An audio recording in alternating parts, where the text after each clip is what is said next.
Antena Zagreb. Kaj? Moram se sjetiti svog prvog dana škole. Ja sam danima razmišljao o tom pitanju i počela me loviti panika zato što, ali nemam apsolutno nikakvo sjećanje. Crna rupa, praznina. I onda sam nazvao mamu i onda mi laknula. Kaže mama, ma ne, pa ti si insistirao da ideš u školu sa 6,5 godina. Inzistirao si. I dječji psiholog se s tim složio. Pustili su me u školu. Prvi dan škole je bio fenomenalan.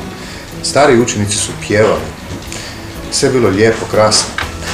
Onda nakon 6 mjeseci sam skužio da to više nije baš neka igra, šala, pa sam htio odustati.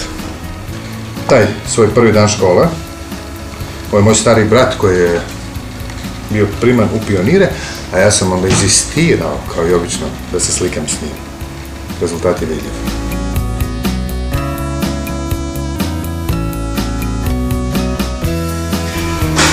Onda kad mi je mama objasnila da ako odustanem da ću sljedeću jesen ponovno morati ići u prvi razred, a ne u drugi kak sam ja mislim, onda sam ostao. Sve ostalo je povijest.